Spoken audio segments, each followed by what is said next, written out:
পরবর্তী সংখ্যা কত দেয়া আছে 6 দেয়া আছে এখন আমরা 3 থেকে 6 এর মধ্যে একটা যদি মিল খুঁজতে যাই তাহলে কি পাই বলো 3 এর সাথে কি 2 গুণ করলে 6 পাই না হ্যাঁ বলো 3 এর সাথে কত গুণ করে 6 পাই 2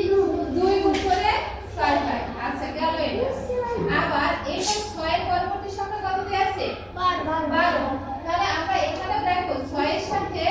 2 গুণ করে কত পাই 12 12 পরে কত দেয়া আছে 24 তাহলে 12 এর সাথে 2 গুণ করে 24 পাওয়া যায় না 12 দুগুণে 24 এরপরে খেয়াল করো 24 এর পরে কত দেয়া আছে 48 তাহলে 24 এর সাথে আমরা যদি 2 গুণ করি তাহলে কত হয় 48 হয়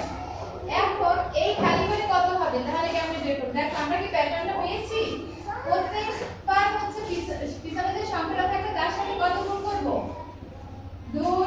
2 2 তাই না কত গুণ করে পেয়েছি বলো প্রত্যেকের সাথে কত কত গুণ করছি 2 2 2 গুণ করছি মানে এক একবার 2 2 গুণ করে করে আমরা পরবর্তী সংখ্যাটা পেয়েছি তাহলে এখন যদি 48 এর পরবর্তী সংখ্যা এখানে পেতে চাই তাহলে কি করতে হবে 48 এর সাথে 2 গুণ করতে হবে না বলো তাহলে কত হয় 8 গুণে 16 এর 6 হাতে কত 1 4 গুণে 8 আর কত 9 তাহলে এখানে কত হবে 96 বুঝছো হ্যাঁ আচ্ছা গেল 1 নাম্বার এবার 2 নাম্বার দেখো 2 2 এর পরে কত 6 6 এর পরে কত 18 18 এর পরে কত 54 54 এর পরে কত সেটা জানি না ঠিক আছে আচ্ছা এখন আমরা এইখানে দেখি কি মিল আছে 2 এর পরে 6 এসে হলে আমরা কি করতে পারি বলো 2 এর সাথে 3 গুণ করতে পারি 2 এর সাথে 3 গুণ করলে কত হয় 2 গুণ করলে কত 6 হয় তাহলে 2 এর সাথে আমরা কত গুণ করব 3 তাহলে পাবো কত 6 আবার 6 এর সাথে যদি 3 গুণ করি তাহলে কত পাই বলো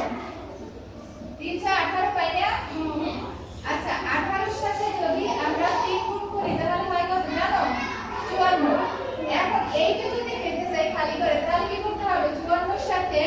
কত গুণ করব বলো 3 3 4 12 2 হাতে কত 1 3 5 15 আর কত 16 100